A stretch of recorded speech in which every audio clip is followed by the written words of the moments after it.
Call our meeting to order and begin with the Pledge of Allegiance. I pledge allegiance to the flag of the United States of America and to the republic for which it stands, one nation, under God, indivisible, with liberty and justice for all. So, on behalf of the Planning Commission, welcome to our Planning Commission meeting for May 13, 2025. For those of you that have not been with us before, our standard process is to look to our staff, our planner, and our engineer for an overview of the applications that are in front of us. When they're done, we'll look to the applicant for any comments they have, invite comments from anyone in the audience, and the commission listens and deliberates and makes a decision. Pretty simple process. Before we get started, we've got a new face here, and it's Mark Roberts, who's our new city attorney, and he's with Seacrest Wardle, and Dirk, of course, retired here just last month, and so Mark's going to be taking over those duties. So, the first item on our agenda is an administrative item, which is review and approval of our minutes from our last meeting. And so I guess I'd look to the commission for any comments or for a motion for approval. I'll move to approve. I second. Okay, all in favor, say aye. Aye. Any opposed? Cool. Our next item is the request of the property owner at 684 Falmouth Drive for approval to install a fence in the yard, in the side yard, and a grading variance to construct a pool and a patio. And this item was in front of us here several months back, and when it was, there was discussion about the character of the pool. It was an above-ground pool that was encased, if you will, in a composite wood structure, and so the commission made comments and some recommendations, and now the applicant's back, and so we'll invite the description here. Okay. Good afternoon, Mr. Chair, members of the Planning Commission. My name is Eric Peach with Gipels Webster, City's planning consultant. The first item, as was mentioned, is 684 Falmouth Drive. This is for a side yard fence and grading appeal. But as was discussed, there's a little bit of history on it when it came before the Planning Commission a few months ago in November of last year. We'll go through the slides in just a second here, but this is located within the A3 zoning district along Falmouth Drive on the west side, near the intersection of Bennington Drive. There's the wetlands map shows some hydric soils. However, this doesn't impact the lot in any way. There was a previous home that was part of the aerial shown here. The lot has since been cleared, and the new home is currently under construction. So the yard determination graphic that was looked at back in November showed the new house location here with the front yard along Falmouth Drive, two side yard locations on either side of the house. And then the primarily rear yard is the location of where the accessory structures were proposed. But the Planning Commission had an issue with the design of the pool. That's fully within the rear yard, but this image, you may recall, the issue with the height of the pool and the surrounding composite panels that were hiding the structure underneath. So the Planning Commission, during the November meeting, allowed for the permitting of the house to proceed with building permits, which is what occurred. And so, like I said, the house is currently under construction, and so the revisions that the Planning Commission was asking for in regards to the pool layout is what's before you again today. Technically speaking, what the commission is to consider is for the side yard fence segments along with the revisions to the pool structure. So this again was the previous layout. We're focused on this portion of the pool here where there's a small segment of the fence that was encroaching into the side yard. There was 11 to 12-foot green giant arborvitae, some lilac shrubs, helping to accentuate the screening from the neighboring property line where there was existing mature tree coverage.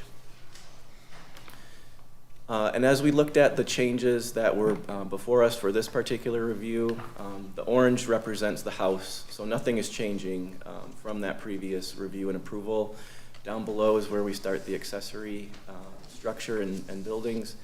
It's the sport court and pool that are part of the new application moving forward. Again, the Planning Commission allowed for the house to proceed with building permits, but nothing in the rear yard. So everything that's in the rear yard is under our review for both building permits and for Planning Commission consideration.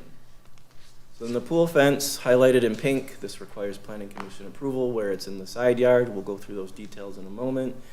And then the other box that's highlighted in pink is the pool equipment, which just requires screening approval from the building official upon final inspection. So the new layout, this is what's current and what's before you today. It's these segments of the side yard fence that require Planning Commission consideration and approval. Everything else, as you can see here, is located in the rear yard, as the ordinance essentially intends for accessory structures to be. So with the upgraded, updated plan, it's essentially in the same location, just modified to some extent.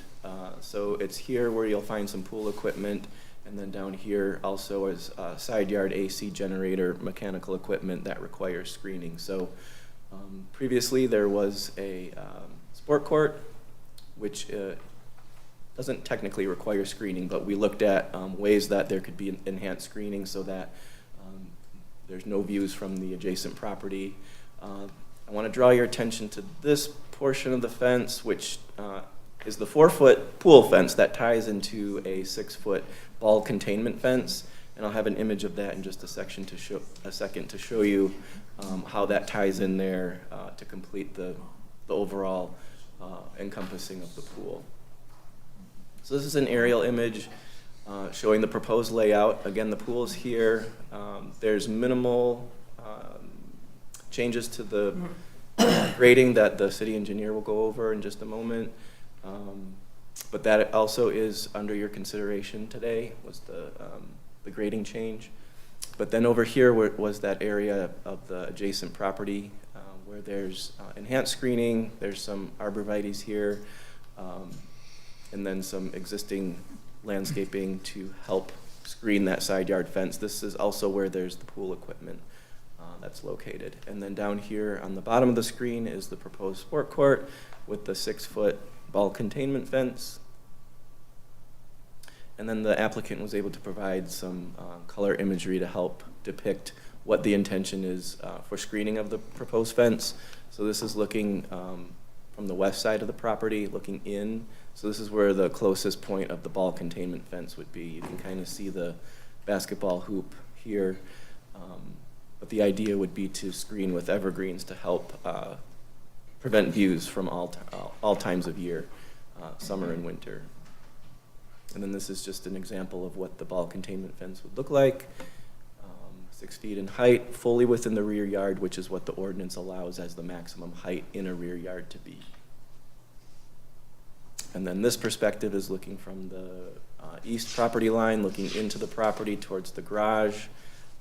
There's a small segment of fence there that is also screening the pool equipment, which you get a good perspective from this final view, looking in towards the back of the property from the driveway. The garage is here.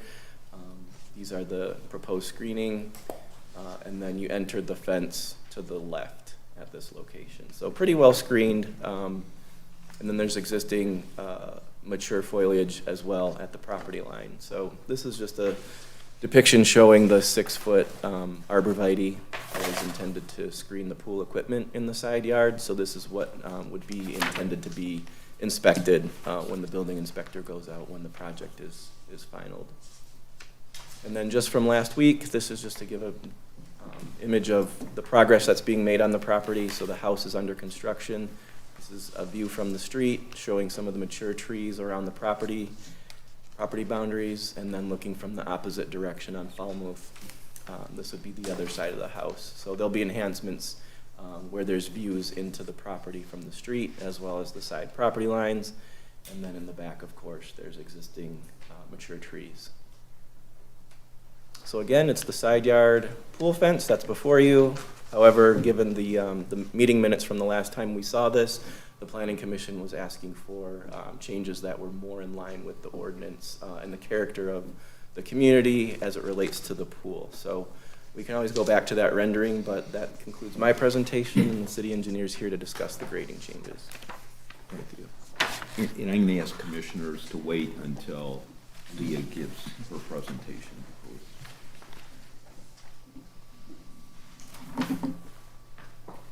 Good afternoon, everyone. Leah Michaels with HRC. Here to talk about the grading, as there is a grading appeal before you today. They do have locations where they're requesting fills up to 5 feet and some cuts up to 6 feet in order to accommodate the pool, and then some in the front with the driveway. Other than that, the retaining walls are all within the permitted height, and I will comment on the additional drainage items that they are proposing to add to the project. So to start with the grading, we do have a grading exhibit here that shows some of the cuts in the front by the driveway, which we did previously discuss before and remains the same.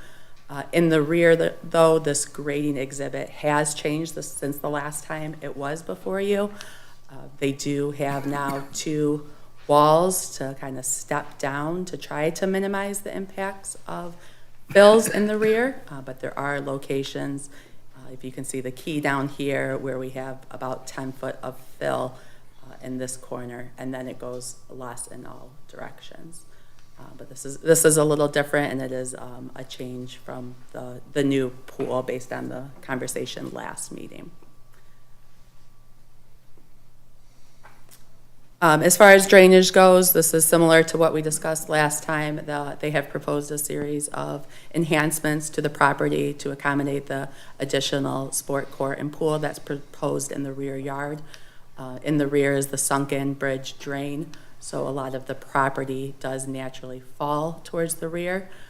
They will be adding a couple dry wells, which we've spoke previously about those as being large holes to contain water, in an effort to contain water on the site before it leaves the site. So that's the intent of the dry wells, as well as the French drain in front of the home to, again, try to contain water before it leaves the site. And then they do have some swales, which is just some grading to get the water in the front to go under. There will be culverts under the road, and some of the water will be traveling towards a catch basin that's in the road.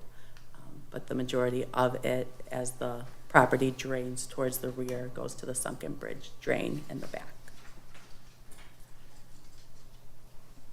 So with that, this is the grading that is before you today. Can you just read the purple versus the dark blue versus the turquoise, the numbers for the cuts? Yep. I don't have my glasses on over there. Sure. So this is in the 9 to 10, this lighter purple. Then we go 8 to 9 feet. Then this blue is 6 to 7 feet. So it starts at the 10 foot and goes down to, this one here is 2 to 3 feet of fill. So 2 to 3, 3 to 4, 4 to 5, 5 to 6, like that. This area over here is cuts. So the red part is the 6 to 7 foot cut, and then it goes lower down to the yellow, which is 2 to 3 foot cuts. Similarly, in the front are the 2 to 3 foot cuts, with this being 3 to 4. And that's next to the house, with the garden.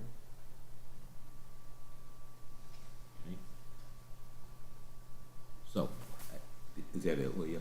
Yes, that's all I have. So, any questions for either Eric or Leah? I have a question. In the past, our packets had different scale. It was, I don't need glasses to read, but I found it, I couldn't I could not read the cuts and fills and some of the detail, and I'm just wondering why there was a change, or what brought about that change? Specifically for this exhibit? This grading packet exhibit? that we're getting. The entire exhibit, but this is part of what was very difficult, I found, to read, and different, so. I'm not sure exactly the size, the city prints them, but these exhibits themselves are provided by the applicant. So whatever. I'm not sure that's your question. I'm talking about, is this what yours required to do? I am using my glasses and I can't see anything on this. Is this what they were supposed to? Is this in line with the ordinance or what they're supposed to give us with regard to size? I'm used to Amy? reading. Sure, I'm happy to take that question. Thanks, if you'd Amy. like. Yeah. So the grading graphic is not a requirement in the ordinance. It's something that we have over the years asked the applicants to do. It's something we certainly can look at and provide you a larger copy when these things are on the agenda. But typically, our practice over about the last 18 months has been to provide 11 by 17 size if it's a project that is not a new home. If it's a new home, then we provide the full-size set of plans. So if the planning commission would like the full-size set of plans for these grading graphics, we're happy to do that. Ask the Well, applicant. this is a new home, right? This is a new No, home? this is a grading and a fence request. Let me address that. Because we've talked about this in past years. So, under the rules, what the code says is if there's site plans that are in front of us, and I think we gotta be reasonable in terms of what we do, but the code says that it prescribes the size of the plans that need to be presented. And I can't recite exactly what the size is, because it's in there. I mean, every city does it. It prescribes that, and I can't tell, I don't know if it's 15 sets of plans or 12 sets of plans. I'd have to look at the ordinance, but this goes back actually to, I can remember this issue coming up with Cranbrook when we were looking at plans and they were for a tennis court and we couldn't read them. And so what we should do is where we have plans, we should use our judgment. So the code specifically provides all sets of plans that come into the city that are supposed to come to the planning commission. And just for site plan in general, it says some number of plans, and like I said, it could be 15 or a dozen, I'm not sure, because I'm not looking at it right now. And they're on the regular size paper of 24 by 36. I mean, if you go into an architect's office or an engineer's office, it's the plans that we always get. And if it's, in my view, sort of a minor type of deal, then, and if it's just something that's small, that's legible, then, you know, maybe we can give way. I mean, to print these out is more economical, I guess, if we can read it. But I look at plans every day of the week, and I can't read these myself because they're just too small. And so what I'd recommend is let's look at the plans.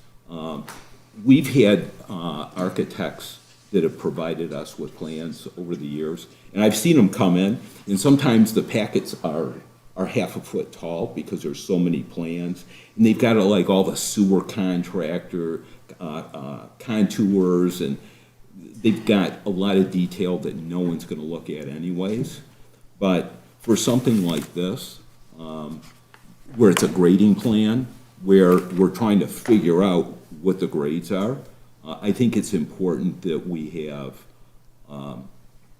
legible plans that we can review. And maybe after this meeting, I mean, we can talk about it after the meeting, but bottom line is, it's prescribed in the code. And we should adhere to that going forward and be judicious in what we ask for, so we're not asking people to cut down trees to give us profile information on sewer lines that no one's gonna even look at, if that makes sense.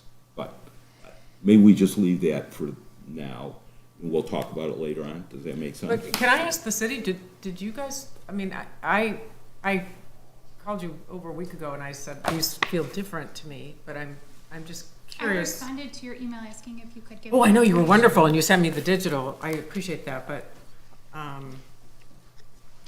So, I would like it to be logical in the sense that it, like Catherine said, this, we did them the favor of approving their house, a new build, and doing this separately, but even though this is somewhat attached to a new home, so I would like it, something like this in the future to be treated like it's a new home, even though we gave them the go-ahead to build because we didn't want them to Sure. lose time.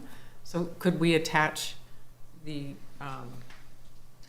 could we label this as a new home because it is part of a previous request so what I'm hearing that was is deferred? perhaps, as the chair stated, that all grading requests that the planning commission would like to see a full-size set of plans, and that's easy for me to communicate to the staff, that grading requests, whether there's a new home or not, we want to see a full-size set of plans. Is that I appropriate? guess, what I'm hearing?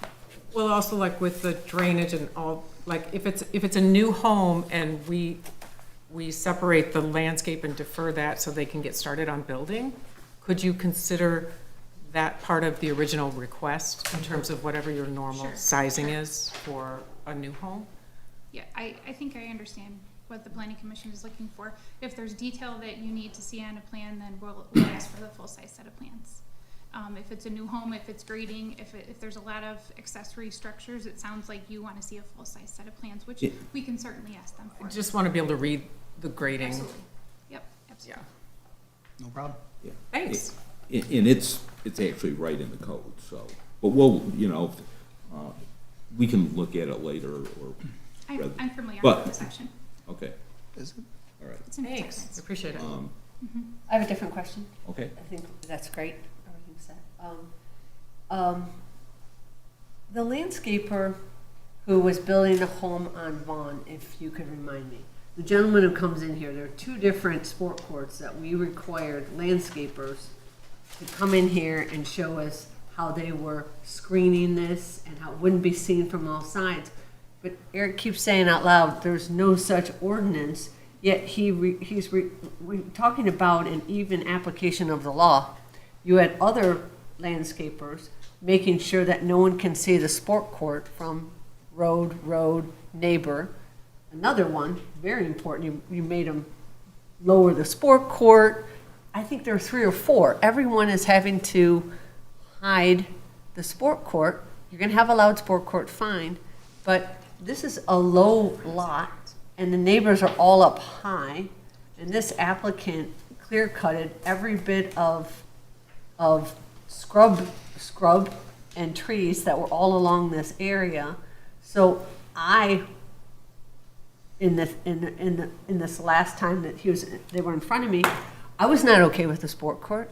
I was not okay with the lack of showing screening on the side, and I just think it's not fair if we are making everyone else show us how the neighbors are not gonna look at the sport court, and then this person comes in and says, you just said he doesn't have to do that. I mean, they're doing some amazing work in the city of Bloomfield Hills, covering sport courts. These landscapers, they're really keeping your master plan in mind with everything they're doing, and I'm not convinced this applicant is doing that.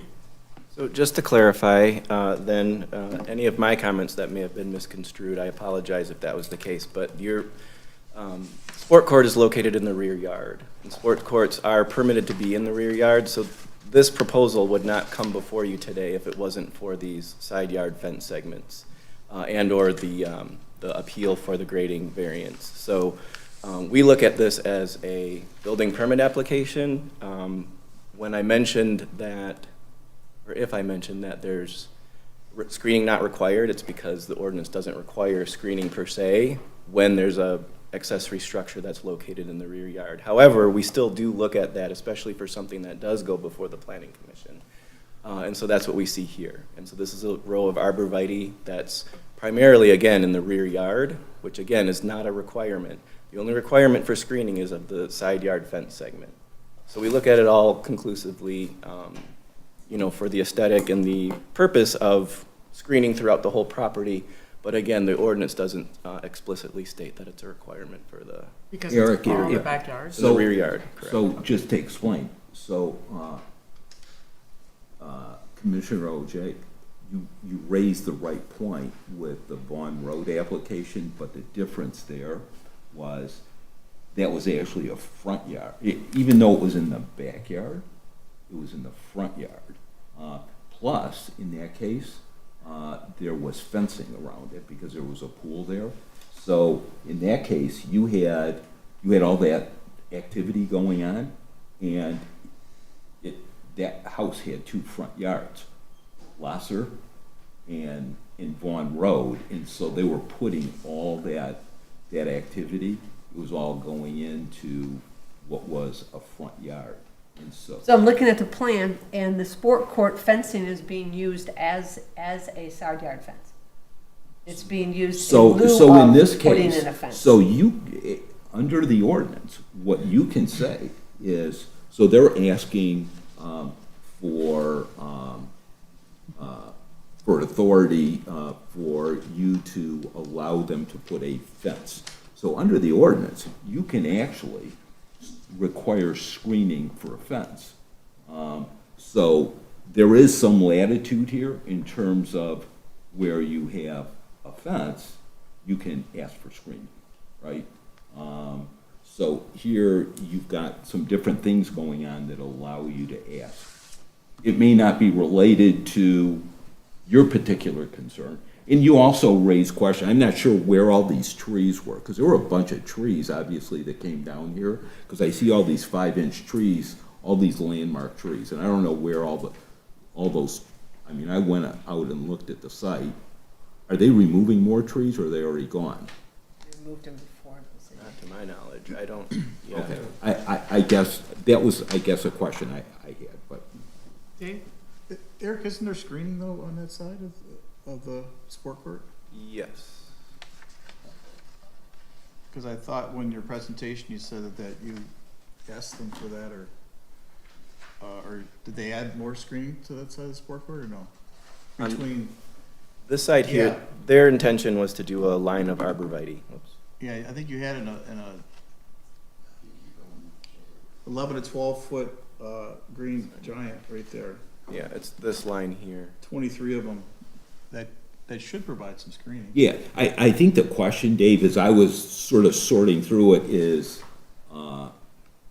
Commissioner was asking, well, we've required screening in the past, why aren't we requiring it here? And the reason is because in that example, it was actually a front, even though it was their backyard, it was really a front yard. In here, yeah, there is screening going on. It was more or less. I do know the resident there was very sensitive to it, and so I'm glad to see that screening to separate. Yeah, and so you're choosing, is there landscape here? Any landscape? Yeah, okay, so you're choosing the larger green arborvitae, the larger green arborvitaes.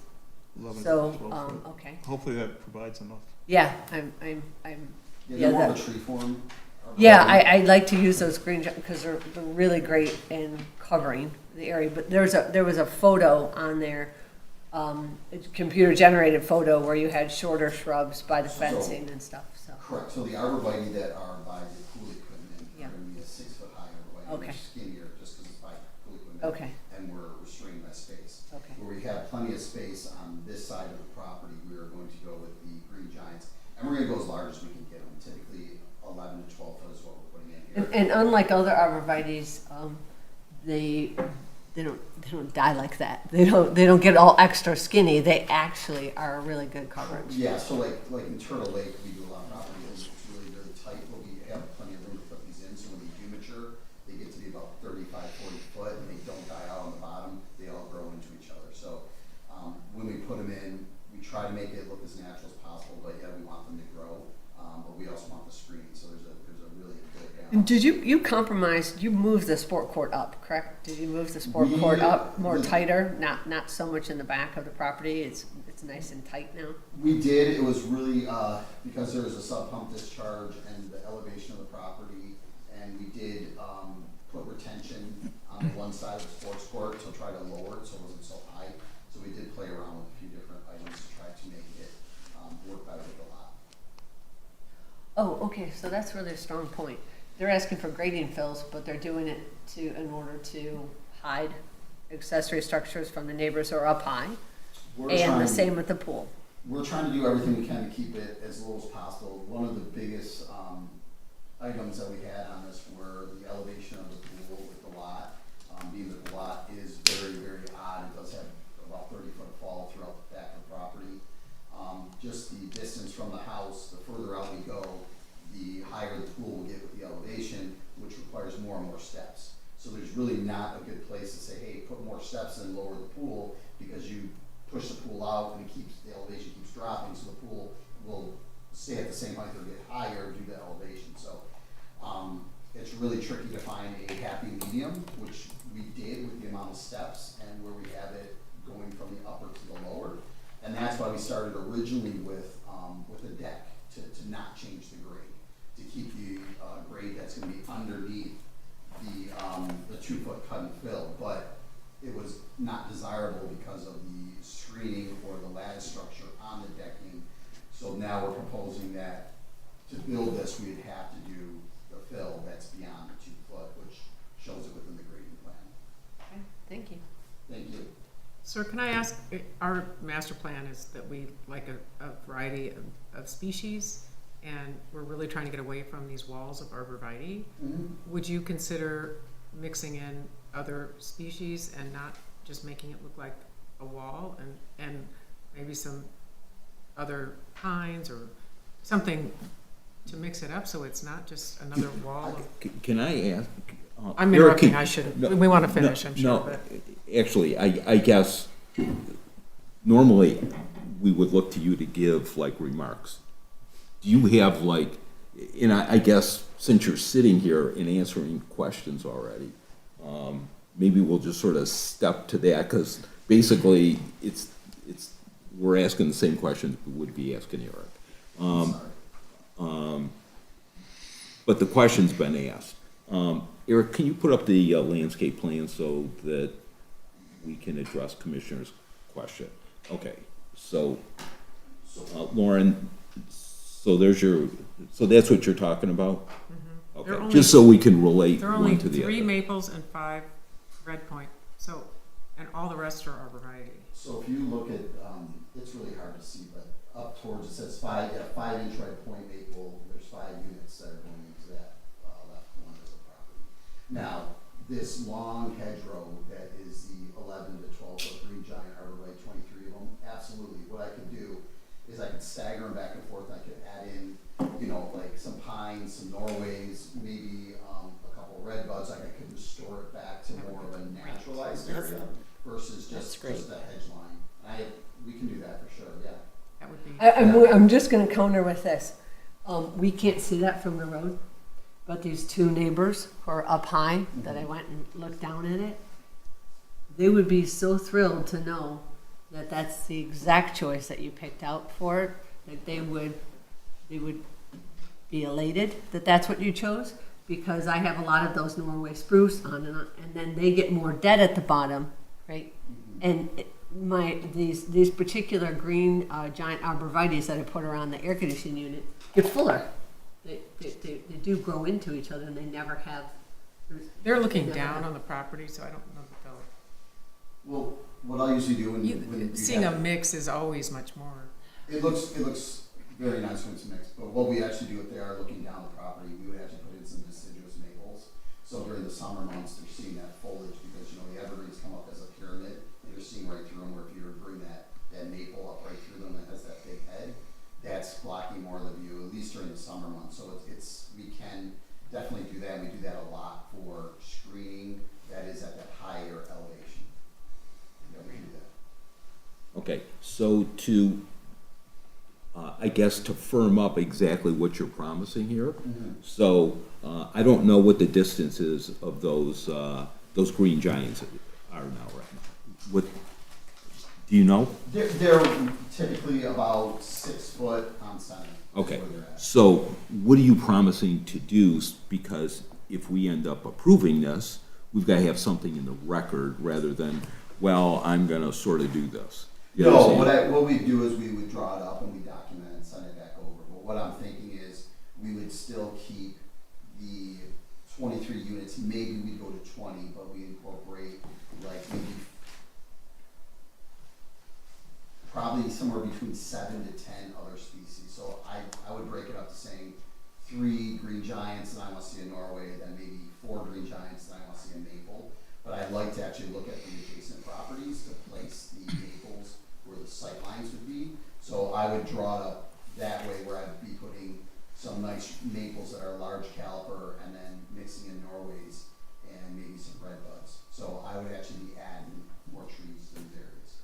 Thank you. At the end of the day, those are deciduous trees. They are deciduous trees. So, in terms of like year-round screening, you wouldn't want to like knock out the evergreen trees. No, so So I mean, as I'm just looking at that plan, you could keep like that row of green giants that you have, then add in some variety, these Norway spruces, that sort of thing, and you could offset them. And then, do you see like where that green line is? It's sort of like, I don't know if that's a setback line, and then you can put in your, like, in that area, you can throw in those trees, so along that whole side.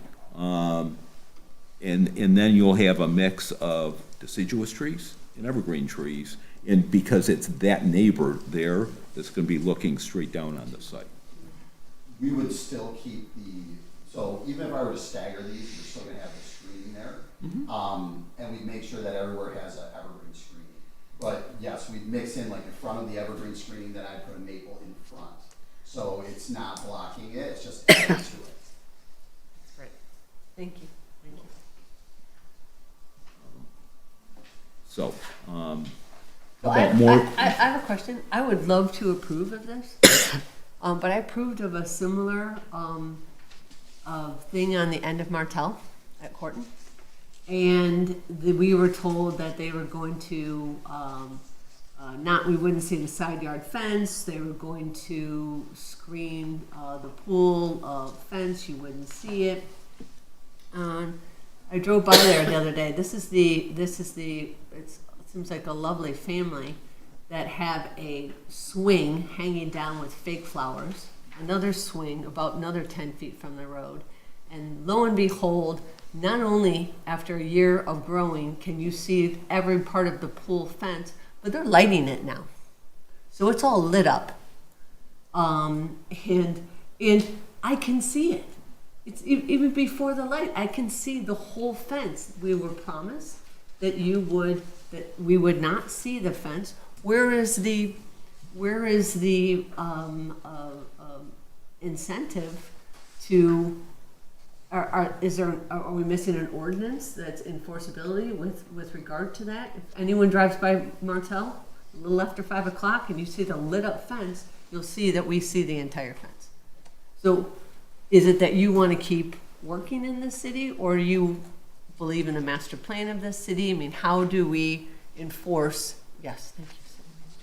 I will absolutely look into that.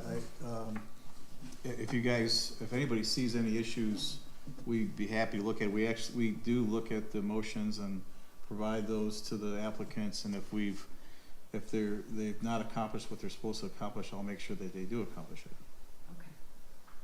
So you're saying that you have the authority to make sure I can approve of this today, and you're going to make sure that what we talked about is going to happen. Yes, that's Yes. my job. Okay. Absolutely. Thank you. And I guess in that regard, whoever makes this motion, if this gets approved, I think it's important that we pin down Mr. Motor City here, because he's made some comments about what he's going to put in that we all understand. We would resubmit anything, so we do a lot of work around town, but a lot of, But if we wanted to make a motion, we would like to, I would like to say, if I made a motion to approve of this today, I would say the applicant has said he's still going to keep almost all of the 23 green giants, but he understands the master plan in way of, we don't just want from everyone driving around and looking at that, we just don't want rows of plantings. You are going to be adding different versions of pines, and you are going to go over to the neighbors area, and you're gonna look and see during the summer months, what would be the best placement of maples so that there would be some coverage that they're not having to look at. That's what I would say, and I would love to be able to. Why don't you just, I'm sorry, I didn't get you. Matt. Well, actually, we'd normally ask you to introduce yourself. I'm sorry. But, I'm Matt Olajarczyk with Motor City Lights. okay. Would you mind just pointing out what it is you're agreeing to do?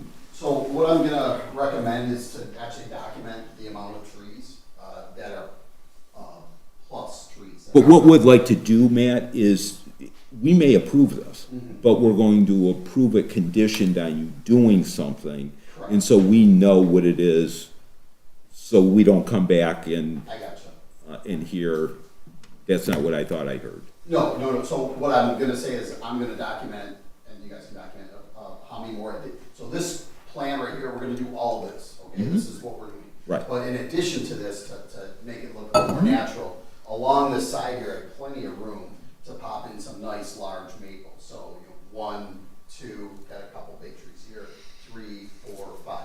So I can do 5 maples on that side, okay, which would give you the taller heads that are deciduous, so they're not gonna be of value in the winter, okay? So then we would also pop in a couple, just to make it some varieties, maybe 3 Norways that are right around, the 11 to 12 or larger. So we do 5 maples. It almost seemed like you want to put in more than 3. I mean, that's a long distance, isn't it? So the evergreens are doing the same thing as the arborvitae. So if we're gonna put in more evergreens, like they would replace the arborvitae, so that's why I'm saying 3. I could put in 7, but then our hedge line here is extending because really, Yeah, I think that's what everyone's getting to, that you're gonna have some depth, right? That it's not gonna be one row. so, well, yeah. They're gonna be offset, right? We could stagger these out. Yeah. If we were though, if we were to take one of these arborvitaes and we were to say, okay, I'm gonna put a Norway right here. I'm gonna leave 1, 2, 3, green giants, and I'm gonna put a Norway right here, which a Norway would take the replacement of 2 or 3 units because of its girth. So if I were to even stagger these and then put a Norway here, we're then reducing our amount of green giants. So I could do that, and we could keep the count the same. We would do a combination of 23 units that would be arborvitae and Norway, which then it would be kind of equal to where it's at, and then add the surplus of the Norways and the. Or you can just put them like 10 feet back, yeah, so that basically it's staggered. I could do that. Yeah, just, No, I mean, you can keep what you got. We don't want a line of, Yeah. prefer it No, be it's- natural looking. So typically, so it looks good, and it's not because I'm trying to get rid of trees, so it looks good, is I would stagger these 3. So I almost have like 1 forward, 1 back, 1 here, and then I put this evergreen right in here, and then I stagger another 3, and then, so I'm mixing it up so it looks more natural. Then I'm inputting, so if I were to take these guys back here, maybe I put a red bud in front, which is not gonna benefit the client, but it's gonna look nice from the other side. So I put in a variety of trees.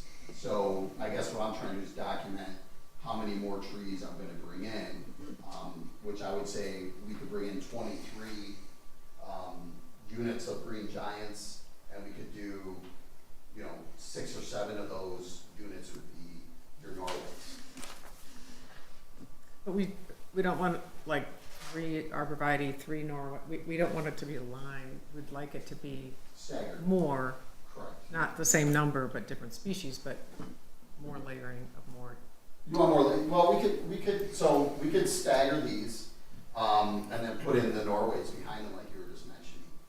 That's Or just a really, more natural look. yeah, that, I think that would benefit you Okay. to do something like Say that. it one more time, because, We would stagger these right here. Okay. And then behind them on this side, we would put in some more Norways.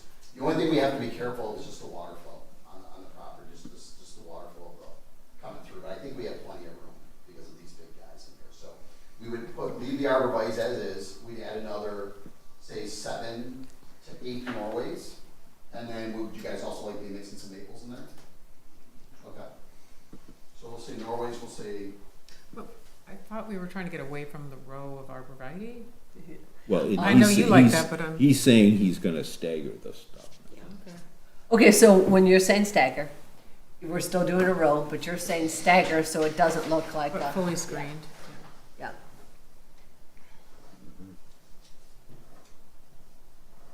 so if you look at the spacing, the typical spacing is where they're at right now. So, Matt, we can't see what you're doing. I'm sorry. I can see, what- Can you? yeah. Okay. I Typically, the understand what you're saying. spacing Well, here, is- They're 6 foot on center normally. Okay, so each one is touching 6 foot on center. Now, if we stagger them, we could still put them 6 foot on center from here to here, but they're staggered by 3 foot. So they're offset by 3 foot, each one's offset.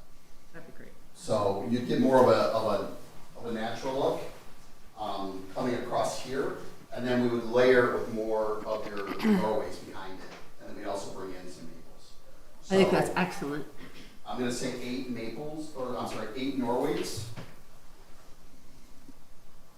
And then maples, I'd say, I'll try to get in 5 units, but that's a good amount of trees in that area.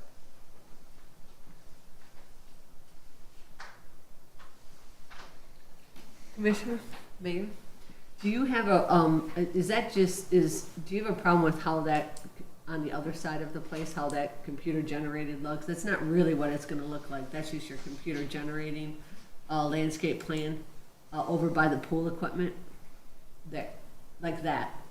So these are a different variety, these are more what it's gonna look like here, yes. Because these are emerald greens, they're really tight. I'm okay with that around the Pool equipment. Yeah, so what we're looking at is, the neighbors aren't gonna see that, no one's gonna see it, you have the green giants on the other side of that, is that correct? Yeah, No, you actually will see it from the road, actually, won't you? the drawing we were just at before this. Is that normal? You can hold This them one's perfect. facing the road, So, even though there's arborvitae's there? It's in the backyard. Okay, go ahead. this area right here, you're coming up the drive, and it's this area right here adjacent to the garage.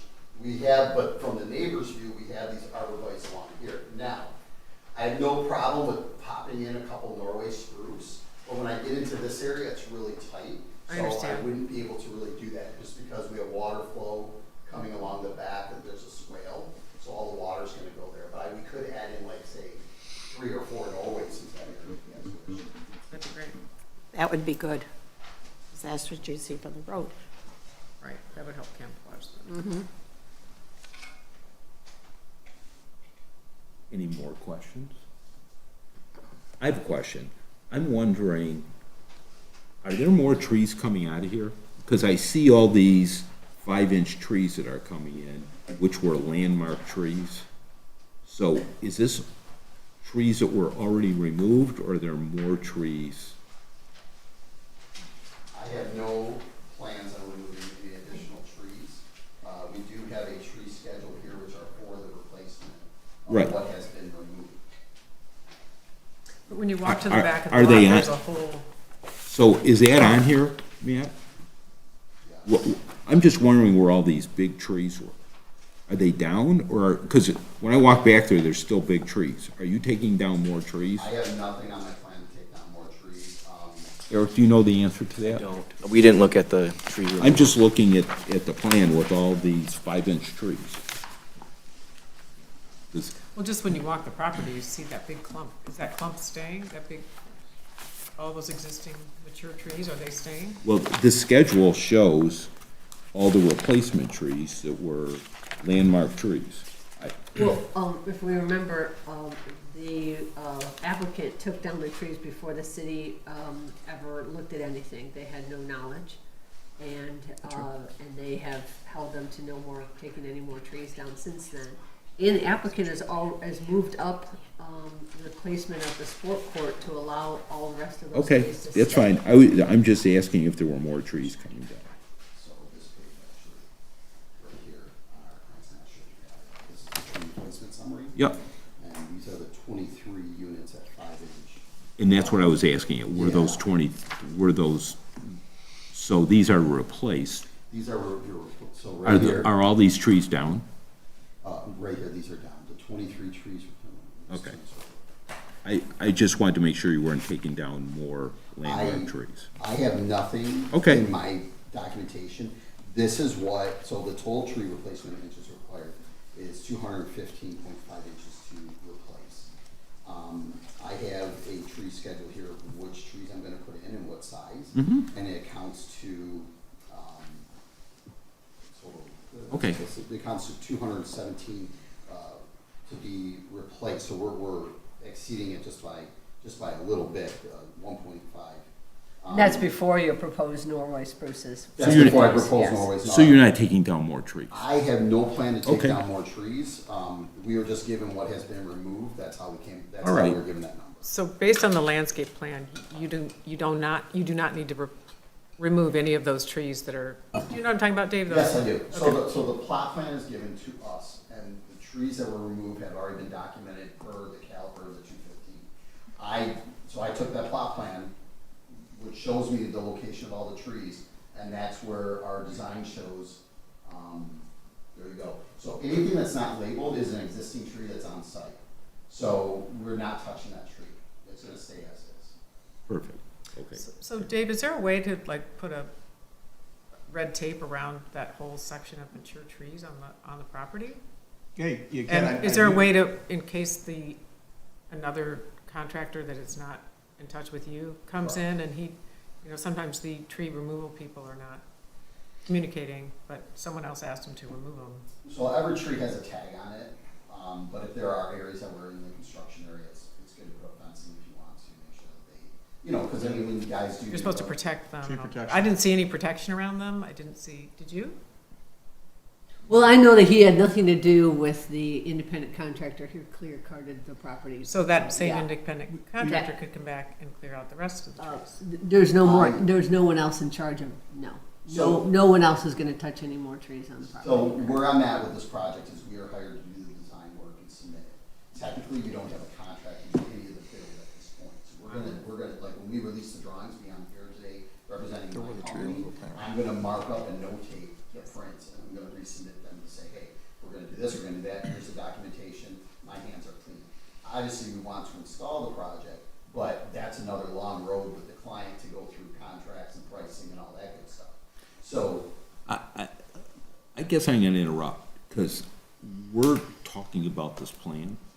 I'm talking about the plan, and I'm assuming, because we're talking about mixing things in and in the size of the product that you're gonna put in and that sort of thing. But you may not be the one even doing this. well, like anyone who comes in front of your board, they're designing a plan and they're presenting it to you. With my company, when we're at this point, we're designing and wanting to make all the check marks where we haven't finalized a contract with the client yet to say that we're actually building this because a lot of times we're guessing what the board's gonna come back to do. And so we don't go to contract yet because we wanna make sure we get everything underneath the scope. And also a lot of times when we're dealing with engineers are coming back with different specifications that we don't know of. Are we gonna install the job? I do hope we do, but we don't have a finalized contract yet. But what I'm gonna do is that this is the plan that's been approved by the city, yourselves, and any changes that we're talking about today are gonna be documented, and we would send back over new prints with what we talked about today. Is the applicant in the room today? The applicant's not here. And is Sapphire Building not involved with this? Okay, so has this ever happened before? In Well- front of me, that the landscaper that we're coming in, who's making all these promises, is actually not hired yet? So Am I wrong with that? it's happened in the past, but I just prefaced this with the thought that I can go out to wholesale landscaping sites and find completely different character of plant material from in this community from one site to another. And we make judgments, I make judgments based on who's sitting across the table. You sound like a guy who, I've seen your work, and know you can go find an 11 to 12-foot green giant at one warehouse, one wholesale site, and it will look completely different from another one. And I think personally, I just want to understand the goal here is to have a completed product that's looking like these neighbors want it to. Absolutely. So, you know, and that's where when we come and we present projects, I'd say, you know, 99% of the time, we're moving forward with them, with the projects, with what we're doing. We put in quality plant goods, we do a lot of larger projects. And that's also when it comes down to when landscapers are coming in front of you and they're giving the specifications of what they're putting in, you know, it needs to be checked. It just needs to be checked because, you know, you're coming in and you're saying, oh, yeah, I'm gonna put in an 8-foot variety and whatnot. And actually, everything has a spec to it. Evergreens are spec per foot. Maples are spec per caliper. Like, everything has specification to it. So we see it all the time on the commercial end where. Okay, so, I think this is a strange application to put in front of us right now, for the reason that this particular applicant, hired his own guy to come in and clear cut the whole property, before coming before the city. So, to the commissioner's point, how do we even know he's not gonna say, yeah, now that you got this thing approved, I'm gonna go with this, freelancing cheap guy who's just gonna come in and go to, Home Depot and pick up a bunch of arborvitaes. I mean, why is it happening?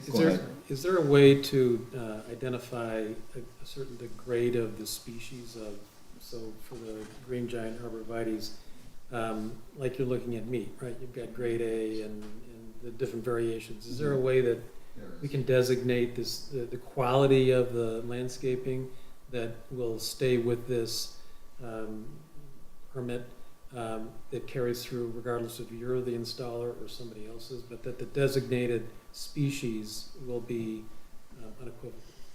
Yeah, so there are, really, it goes to if it's good stock or if it's forestry stock. If it's forestry, it's a lower grade. So good stock is the top Good stock top is quality. your common stock.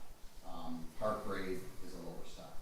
So everything we purchase is a higher grade. Let me help this conversation along. To your point, there's actually, if you look at the rules, if you look at the landscape rules, depending on which document you're looking at or which publication, there's park grade and then there's grade A. I've never seen the grade that you just spoke to. It doesn't say good grade, but there's a couple different designations, and what they do is they designate them by, actually, they go through and they look at the head of the trees, and they designate them that way. I don't think we want to take too deep a dive here. I think the end goal, because to your point, Will, there are different grades, but within those grades, without naming sites through this community, there's wholesalers that if you go to one site, they'll call grade A their grade A's are completely different. And I could like use an analogy of cars or something, but I'm not gonna do that. At the end of the day, I think this has to be conditioned. We've made some representations about number of trees going in, to sort of summarize this. And we've laid this out, and that would, if we're gonna approve this, has to be part of the motion, that we're gonna do the south side of the property in the way, it was Matt, right? The way Matt described it. On the north side, we're gonna add in some of these trees the way Matt described it. And then it's gotta be, at the end of the day, subject to, once it's done, sort of a conditional review by the city manager, if I could make a proposal, that he's got to go out and look at it and be satisfied that the character, he heard this discussion, is going to reflect what the commission has decided on now. Because we're all making judgments, I am. I'm making a judgment that I can't approve of this today based on the fact that this applicant's already shown bad faith with the city. He has an amazing landscaper coming up with a plan that will make every one of us commissioners happy, and we have no reason to believe this is actually going to be the landscaper who's doing the thing. So why would I approve of it? Okay, Commissioner? Just a couple, one comment and I guess one question. I think it would be helpful in scenarios like this if the homeowner were actually here. Yeah. And we had the opportunity to talk with him, to gauge his excitement or lack of excitement for the project, what his vision for this was, what his sincerity was. We certainly appreciate you being here. This is awesome, we really do. But I think just for what it's worth, I don't know if we can make it a requirement, but it would be, I think it's a gesture of good faith if the homeowner can be here, number one. Excellent suggestion. Number two, I always ask this question. Have we heard anything from any neighbors with regard to this? Is there any commentary or? We have a neighbor here. Okay. Public comment. That's actually a great comment, Tom. Thank you. Does anyone have any more questions for Eric and the applicant? Because if not, I guess I need to defer to Tom's suggestion. Who's the applicant? The applicant's not here. Well, It's on. he's representing me. Okay, so, thanks, guys. Yes, ma'am. Do you have comment? Yes, I. Could you please let us know who you are? Yes, my name is Randy Watson. I live on Kennebec, just not directly south. Eric, can you just throw up like a site map so we can, do you like, So, Thank you. Okay. Next to the Bogies? yes. Okay. And so, I've had a lot of concerns from the get-go beginning when, one day just all the trees were taken down from the property, as was already referenced. This site was previously completely wooded, and from our, backyard and deck, I couldn't even see there was a house there. And now I can see the entire property. I know there are some existing trees still, there, but there's some larger, they're taller trees, so they provide no screening at kind of round, 1 to 2 story level. So, basically I can see the entire yard. And so I appreciate the concern for the screening along the Bogie, the Saman property line, but I have concerns about the rear property line, because I think we're just gonna be, right now I'm just staring at the back of the house. It's just looming over our yard and our deck, and there's gonna be a pool there, and there's gonna be, noise. So I just have concerns about it. So I had a question. Did the Bogies, did they go through with putting in a line of trees on the back of their property? They To did, minimize yeah. that? Do you have the ability to put any trees in the back of your property to cut off that sight line? We have put ours along most of our property Yeah, line. yeah. You already have that, right? Yeah, not in a hedge, but kind of hodge, more natural looking. And, adding to that was some of the scrub was cut down at the property line due to moving of some DTE lines. So that's- The burden should be on the person coming in, not the person that's already there, in my view. well, and she shouldn't have to landscape her.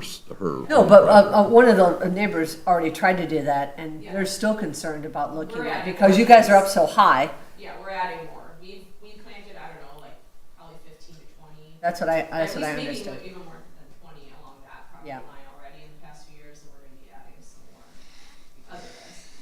And, yeah, I just have, we have a lot of concerns about how many trees were taken down, how heavily wooded the site was, and now it's just completely exposed. Does anybody know why these trees were taken down?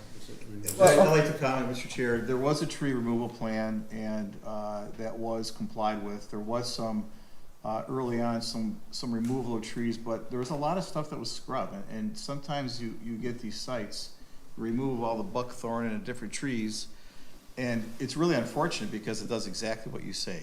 It exposes everything, but I can have Amy get our code enforcement report, but it's not as dramatic as people came in and clear cut the whole thing. There was a tree removal plan that they complied with ultimately, and that's where the replacement comes in with your, and we went through this in November of, I don't know if the commission recalls, we went through this in November, the replacement. But to your point, certainly, it doesn't really matter that those trees were trees that could have been removed without a permit because they just exposed the whole lot. So, you know, I'm really glad to see on the south side that there's some efforts to block the view. But, and the further discussion to Did you change show that to a more full- natural thing, Go but. back to that one. You see the main street, Lone Pine. I have a question, Wait. Mr. City Manager. Yes. So people can go in, which, people can go in and they can take out scrub trees. Yes. Yeah, they can go and take out scrub trees. So right now, you can probably see Lone Pine. Can you see Lone Pine from your property? The bigger one, where you see Lone Pine. You can see Lone Pine now through that property? From my backyard? Yes. Like through their property? Yes. No. Or is well, it I just can the see- Bogies I can? can see the house on Bennington. Okay. That's the first house on Bennington. Okay. Like across from the one that was being built, which I've never seen. Okay, so you saw a lot of trees that were proposed, not that, you know, are proposed. You probably won't see that anymore, correct? You won't see that house anymore if those The- 11, 12-foot green arborvitae's I go don't in? think those arbs are gonna, if you don't mind me saying. So Yeah. like, They'll be closer to Falmouth, so they won't block her view. yeah, I mean, those arbs are like here. Okay, what about on the other side, so you don't see the, I mean, like right now, like if I'm at my deck, like you just, the whole, and the house is kind of like angled, I just feel like we're staring at this huge Okay. house, and there's nothing, these trees here, I don't see what's gonna help. Can I propose this? Is there anyone else in the audience that has comment?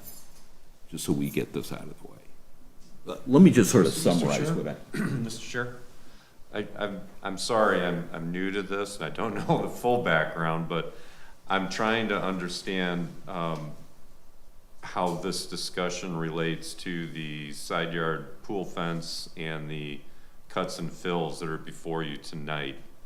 I understand it's an important issue, and I understand there's standards for the community, but there's really two criteria to be evaluated by the planning commission tonight.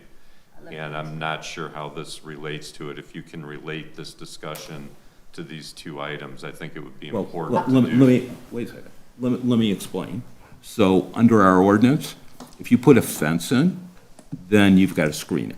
So they're coming to us with a proposal for really a massive regrade of their site. Right. And frankly, I could look at this, and I've not raised this issue.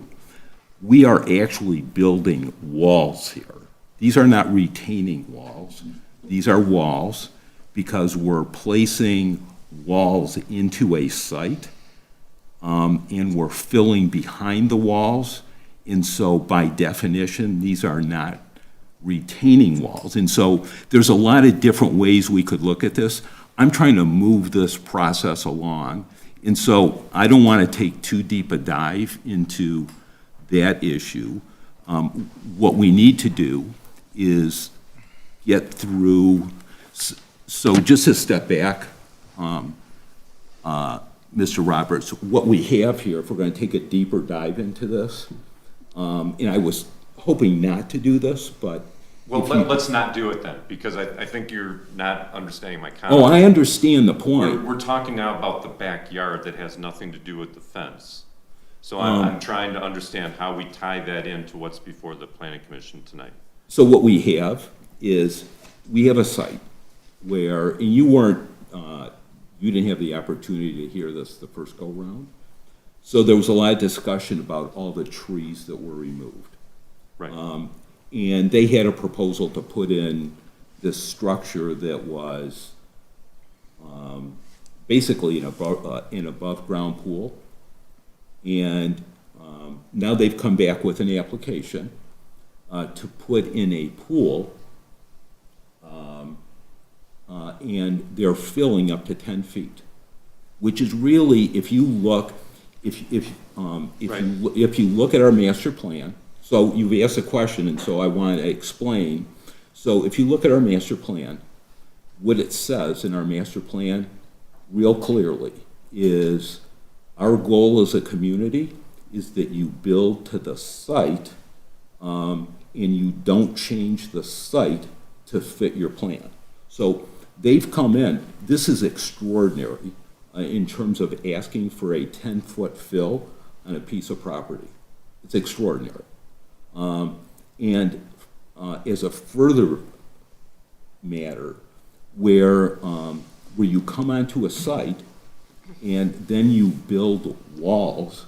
So under our ordinance, in order for a wall to be a retaining wall, it's got to be based on existing material that's on the site. So think about sort of a slope, and you cut in the slope, and you place a wall. And you can't place a wall that, in our city without permission that's higher than 3 feet. Otherwise, it's no longer a retaining wall. It actually becomes a wall. And here, what they're doing is they're filling 10 feet. They're putting up these walls. And if you actually look at this, and I did, because I took out my magnifying glass, these walls, I think, are actually, if you look at the grades on this, if you look at that pool, and you look at the grades a couple feet back, at the bottom tier, there's actually at least an 8-foot drop. So the walls, I know, you can't take 2 walls. You can't take 8 and divide by 2 and come up with 3. So I think what we've got to do here is we've got a site where a lot of trees came down. There's a lot of different things, a lot of different ways we could look at this. I could raise other issues, which I'm actually choosing not to do at this point. Okay, but Mr. Chair, with all due respect, those trees were taken down with a permit, as I understand it, or a plan approval. And I'm looking at an enforcement that was, enforcement report from April 22nd of 2024, where everything was followed up on. It seems to me the trees in the backyard aren't something that's before the commission tonight. That's Well, my only point. No, Mr. Roberts, you're right. And so I think what we want to get to is there's actually, if we dig a little bit deeper here, and frankly, I chose not to go there And with I don't this. think you need to. All I was pointing out was that I think we're getting a little far afield from what we No, should be. well, actually, I think what we need to do is we need to be cognizant of the neighborhood. And what I'm trying to do is, I think what this commission is trying to do is be cognizant of that. Personally, like I said, there's probably some underlying other issues here. We haven't dug into the grading too much. They're filling up to 10 feet. We're actually placing walls here that aren't really retaining walls by definition. And I guess I'd like to, move this, I'd like to come up with a plan where, and I think we were actually pretty close here, where we've got the landscaping in on the south side of the home. We've added some trees on the north side of the home. And we're trying to make everyone feel comfortable about what's happening on the site.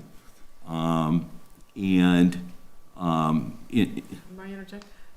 To your point, and to your point, is there a, Matt, is there a way to mitigate these 10-foot cuts and fills and move the pool, or are you Can I make a suggestion, Lauren? Sure. Because I looked at the plans. So, once you get into re-engineering the site, so there's ways to accomplish that. So, if we're gonna take a much deeper dive into this now, what we can do is you could take the whole pool area and you can set it down. You could take that whole pool area and then it's not gonna be level out of the back of the house. Then you're gonna take steps down and then you are going to have less fill in that area. And it's gonna be less intrusive, right?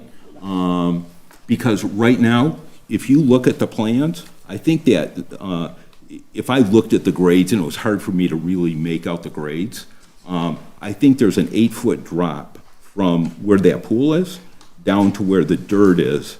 But towards the back. Yep, between there and then, yep, go to your left a little bit. So there's like an 8-foot drop. So if you divide 8 by 2, you don't get 3. So can we accomplish that? Yeah, we can change all of that now. Or we can try to take the plan that we have now before we start raising other issues, because we were actually pretty close here, and try to make this work, which, in my view, there's issues of, to Commissioner Balamas's point, he said, you know, it's nice when you've got the applicant sitting on the other side of the table. Because, Matt, you seem like, I've seen your work, you guys do great work, but if you're not the person who's going to install it, and we don't have any we've got no representative here now that may actually be responsible for what goes in, it creates sort of this like level of discomfort. So let me summarize. Before I was interrupted, so, and that's not to you, Dave. So I want to sort of summarize this so that we can get to the next application. So we've got an application where we're filling the back of the site by 10 feet. And just so everyone understands, our city code's really clear. It says that we don't change the elevations or grading on our site to fit the home, to fit the site to the home. So they're asking for 10-foot fills. We're putting in walls that really aren't retaining walls. We're trying to protect the neighbors and give them some screening. We want some comfort right now. Matt's done a great job of explaining what he would do, but he may not be the one that does the work. The plan he sort of laid out, I think we were moving in the right direction, that we were sort of comfortable with, just speaking for myself, that we were moving in the right direction. So I'm going to summarize it like that. So we've got the grades. We got to get comfortable with those. We've got the fencing, and layered on top of that, while it's not a particular requirement for this application in terms of the screening, there were a lot of trees that came down, and we want to make sure that we consider that as we make this approval. So. Okay, so you're summarizing your position. I would like to make a motion that this application is again tabled for reasons that the applicant is not here. The very boisterous builder who is here, who insisted he was allowed to build an above-ground pool in the city of Bloomfield Hills, is not here. a very qualified landscaper who is going to redraw up this design and present it to the applicant, is not even hired yet. So I say until this landscaper proposes what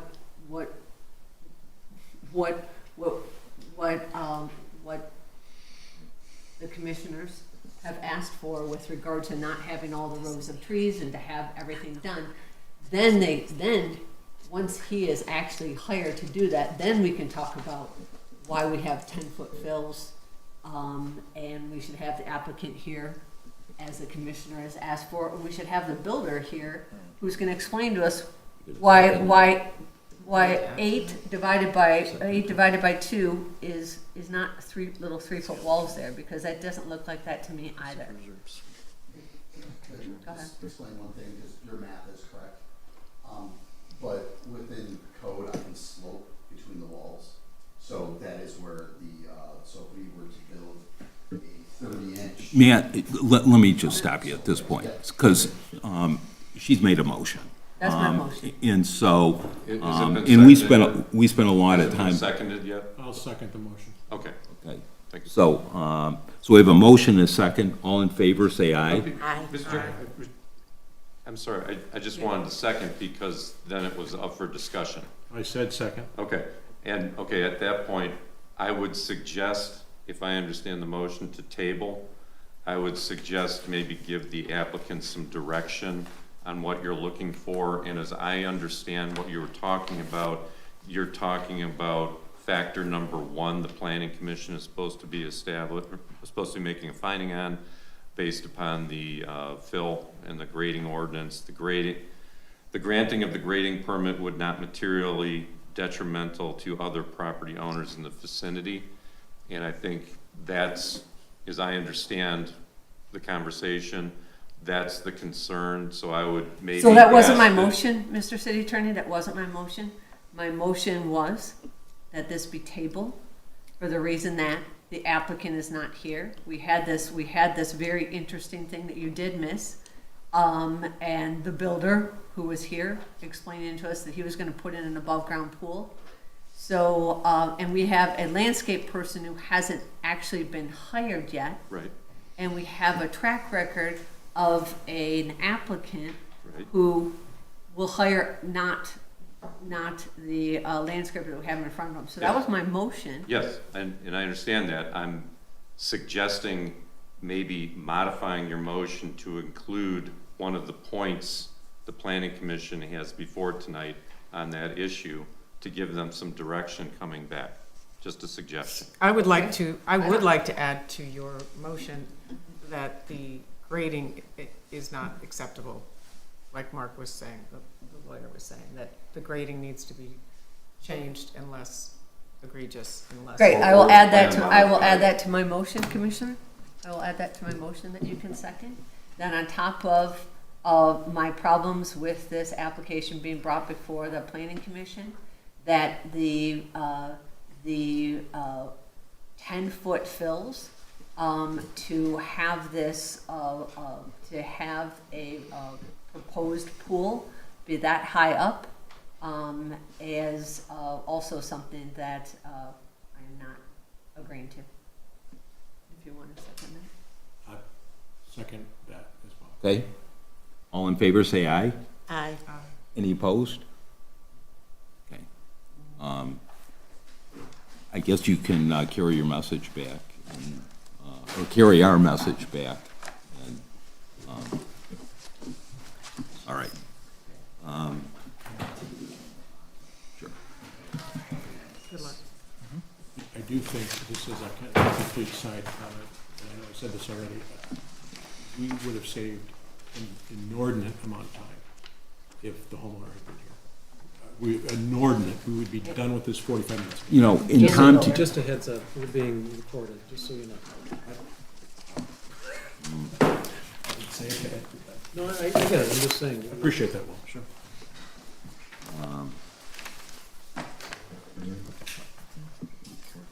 the next item is the request of the property owner at 561 Chase Lane for approval to install a fence in a putting green in the side yard and to permit an accessory building, which is a greenhouse.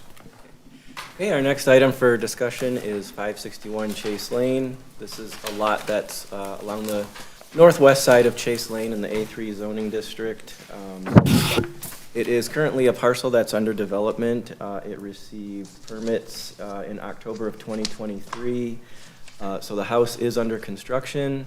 The aerial images that we have are a vacant lot, but since 2023, the property is being developed. So initially, we looked at a review for permit of the primary home, which is shown here, which the placement of it established the yards. So in the front, we have the front yard, the two side yards in yellow, and then the rear yard in orange. So then fast forward to a few weeks ago is when we received plans for improvements to the rear yard, which is where, highlighted in green here, is where the putting green is proposed. And then down here is the proposed greenhouse. The ordinance states that if you have an accessory building that's not a garage or a pool house, then the use and the structure must be approved and considered and approved by the Planning Commission. So it's fully within the rear yard. Typically we see items that go before the Planning Commission that are in the side yard, such as the fence that we just saw. But it's because of the use, which is why the proposed greenhouse is before you today. Lastly, highlighted in pink is the location of the fence, shown here in the side yard, and then as well over here, similar to the last project we just discussed. This is just a zoomed in version. Initially, the pointer not working.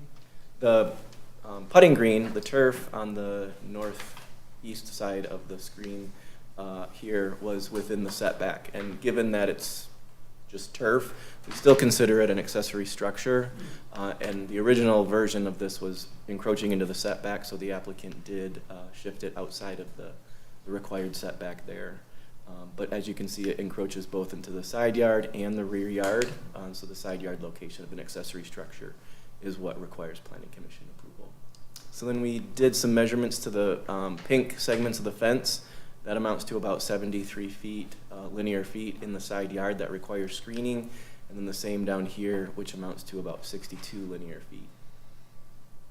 And then applying the dimensional standards of the A3 district, the fence is highlighted first. Again, that's because it's allowed in the rear and side yards, but once it's in the side yard, it requires Planning Commission approval. Same thing with the greenhouse. The standard requirement is in this column, which is a garage or a pool house. They propose a greenhouse that in effect requires Planning Commission approval as well. And then lastly, the putting green, it's allowed in the non-required rear yard, non-required side yard. That just means that it's allowed outside of the setback in those yards, and they're proposing it within the side yard. On the plan, we also found that there was an arbor, or there's two arbors actually, within a garden area that's being proposed. So we just wanted to make sure that we didn't overlook anything as it relates to this type of structure. So we just wanted to put it on, included in the presentation for your information. They amount to about 7 feet 4 inches in height and approximately 3.5 feet wide. And again, it's just a garden feature located in the rear yard. So those are located approximately right here, those walk-through arbors. Moving on to the landscape plan. Like I said, the house is under construction, so they did receive building permits. So all of the activity is behind the house. The segment of fence shown here is the side yard. The segment of fence shown here is the side yard, and this dashed red line is where the side yard is separated from the rear yard. So everywhere that I've highlighted the different species of plantings is the types of plantings that are intended to be for screening. So we're looking at this segment of fence here with the gate at the end of the driveway. We have some Norway spruce, dogwood, 10-gallon hydrangea trees, and then a mix of shrubs shown here. And then a linear planting of 9-foot tall green giant arborvitae. There's 29 total. There's some here, and then over on this side for the side yard, there's arborvitaes planted there. Mixed in on the interior side of the fence is 3-gallon hydrangeas. Here, the Henry's garnet sweet spire. So these are kind of more of a thick, low shrubbery that helps hide the fence from the inside of the property. Just to give you a reminder that the property line in this direction is about 103 feet away, so this is not the property line here. This is just the rear yard where the fence is being proposed. So the proposed greenhouse is located about 103 feet from the property line, or the neighbor to the west. And then again, this is the greenhouse. It's about 9 feet, 7 inches in height. We did get clarification that it's just a spec, so there's no real elevations or renderings of that structure, that accessory building. And then this is the location of those 2 cedar arbors. So lastly, over here is where the putting green is located. So the applicant did take measures to screen both from the street, these locations, and from the side properties. So we did a site visit last week. These images show primarily from the street. This is the image that shows the direction that we're looking onto the property on the left side, showing where the improvements will be hidden behind the garage. There's some existing foliage on the adjacent property site with some low shrubs and some mature evergreen trees. And then looking towards the northeast property line, looking towards the property, this is where there'll be that enhanced screening further to the side, where it will hide the improvements to the rear yard. And then looking from the street towards the property, it's still under construction, so there's some obstructions in the way of the views. And then looking at the front of the property from the street, and then in the rear of the house, rear of the property, looking towards the street. So this is the garage here, Chase Lane is out here, and they're at a cul-de-sac of the street. And then looking more towards the house, this is an existing loggia, which has a proposed, you can see it here on the plan, little spa right here. But that's going underneath that existing part of the house. And then just another perspective, kind of to give you an idea of the mature trees that are on the property, just further back, which will provide significant screening from that side of the property.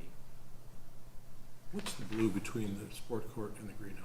What is what? The blue between the sport court and the greenhouse? Oh, thank you. Yep, so this is just a water feature. The applicant is here and can speak more to that. It's essentially low to the ground. There's no height given to it, but there's a pond here. So it's not a pool or anything intended for wading or swimming, but it's just a decorative water feature as part of the overall garden. Thank you. Is there a fence required when you have just that natural water feature? No. Do you mean for the water feature? No, there's not a fence that's required. I believe it's up to a certain 11 inches. 11 inches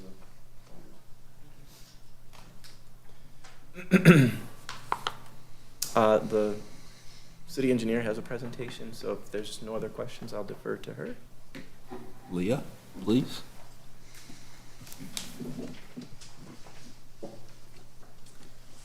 So for this application, there is no grading impacts, so no engineering items before you today. However, I do want to take a minute to talk about the drainage that will be addressed with this property.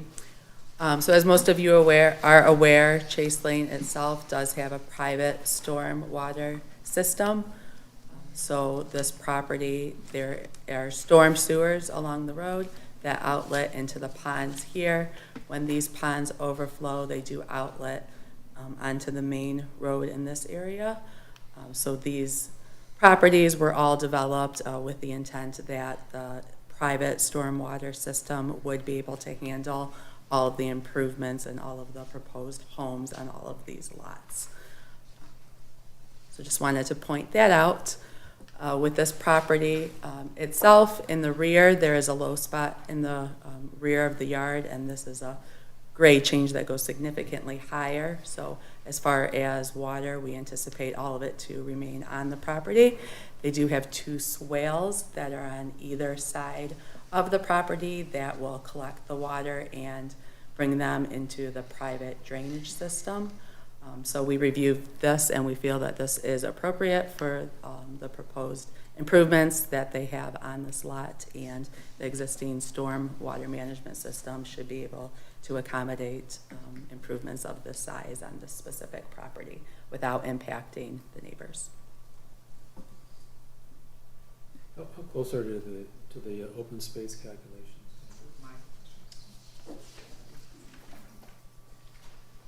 So they're required 75% open space, and they're at 79.76, according to our analysis. One thing to consider is behind this is all woods back.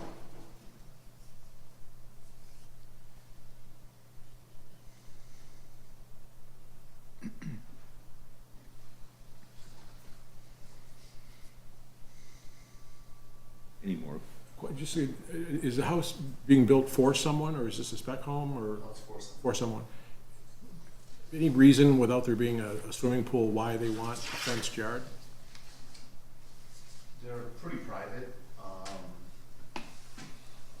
preference, seclusion, I guess, they have kids, young kids, so, you know, they like their space, they like their greenhouse. No, yeah, I understand that, I just, again, I've not done this a long time, but we don't, as a city, we don't have a lot of fences, generally speaking. And usually when we have a fence, it's revolving around somebody having a swimming pool of some kind and required to have one. In this instance, you know, as we've seen from different plans, the same thing can be accomplished with landscaping and green work and just random thought. I agree. That would be my main concern. They have a dog? I think don't, they have a dog. I think, yeah. That's a good point. I would agree with the other commissioner that our city is intent on not having fences and being rolling and open, and we aren't like all cookie cutter, and I am uncomfortable with the fence in the side yard. And I know they're allowed to have one in the backyard. That's not something we can dictate, but I am opposed to the fence in the side yard. I understand that they're taking significant investment in concealing that fence with all the material, that was green up. Right, but if we allow that, then everybody's gonna have their fence in the front. So, I mean, facing the street, and that's what we're trying to avoid in the city. It's also along their back property lines. But you can go along the side of the house, straight back from the house to your backyard, and then do what's legal without an exception. Not sure. Also, where the gates are, where you can't really hide, where you have gates there, you don't have anything blocking that from the road. So before we start asking him questions, let me just sort of defer to, does anyone have any more questions for Eric? Okay, you guys can get comfortable. You're their representative? Yes. Could you let us know who you are? Yeah, Anthony Sheena, Sapphire. Okay. So Anthony, do you have like a presentation, or are you just here to answer questions? No, just here to answer questions. Is the owner here? No, they are out of state. Okay. Okay. They're out of state. All right, so there's 2 comments here about the fence. Are there, just related to their comment, if the fence went away on this, the rest of this plan still works, right? I think so. Okay, I'm just sort of surfacing a question here because there's like a couple different things that you're asking, a couple different items that you're asking for approval on. And so we could approve a couple of them and not the fence. And I'm just wondering, is, this plan isn't contingent on the fence. I don't think it is contingent on the fence. They do have a sport court back there, and I think it's more about privacy and protection than anything else. We applied for fences before in this community, and we received them, albeit they had a pool, but, it's kind of part of what we do in our landscape outline and, product we deliver, so we would like for them to have a fence, and they wanted a fence, and we really don't want to have to go back to them and say, hey, can't have a fence. We're not telling you you can't have a fence, but I personally, do not want to have a fence that faces the road, and I prefer it goes straight back from the house. And then if it goes around the backyard, that's their prerogative, because it's in their purview to do so, but I would not vote for the side yard fencing. So coming from the side of the house, further and towards the house. Coming from the middle of the house to the Eric, side. could you put up on the screen what's the rear yard? The red line there, as you can see clearly. So, the way this works is the back of the house is, the starting point for the fence. So here, the back of the house is those points, is that right? Yep. And then here, along this red line. You could put, a side yard fence would be allowed from the back of the house back? It would be considered a rear yard fence. So- Rear yard Everything in fences. orange. So what you would have to do, Tom, is the fence would have to, it comes off the back of the home. It's the back corner, so at that point, and then from the other point, Eric, go, yeah, there you go. Well, yeah, and you could almost, Eric, you could give them, you could take that line and go due like east or something. I'm not sure if that red line, if maybe that's just, maybe that could come out a little bit, but the No, point. in the middle of the putting green, it can't come. No, you can't. The red line is where they can have the fence. If they Well, I'm choose not to. sure, yeah, I'm not sure if what that line is, that red line. That's the side yard delineation, and we were having issues with that previously because of the lanai and the, spa. Yeah, I think it might come off that other corner of the house, but, I mean, we're talking about a couple, we're just sort of splitting hairs here. Because because it really is at the back of the house when you just have an overhang for a No, and that spa. was- and that was- It doesn't seem like that's the back of the house, but I would defer to the city attorney. Mr.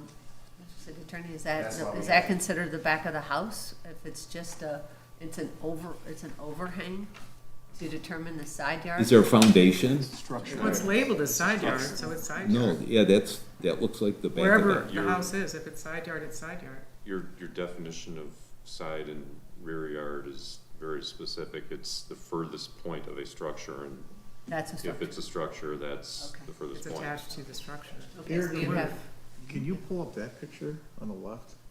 On the left, Yeah, The- there's another bigger The plan. picture. the plan. landscape plan. To me, Yeah. that really kind of shows up, so the red line is the rear yard delineation.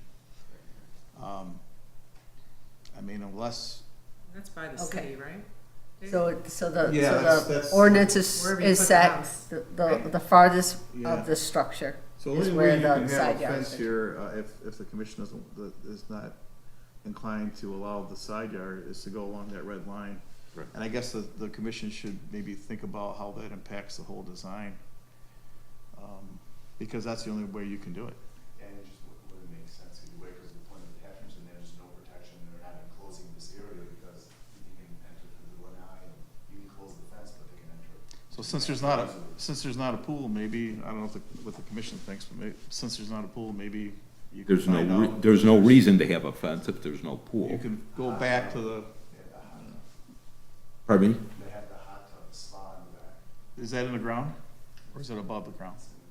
Oh, It's underneath the, that has to have a fence, That's required.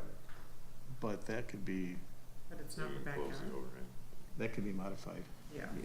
That is rear yard, or, no, sorry, it's not, because the rear yard line is at the edge of these columns, so it's side yard. I think what the mayor is proposing, and I know you have to go back to out-of-state clients, is on that photo where you see the bigger one on the right-hand side, I'm so sorry. Bigger one on the right-hand side. Right where you have an open gate. They don't approve a lot of the open gates being seen from the road anyway. It would have been like a turn fence. That's if there was a pool.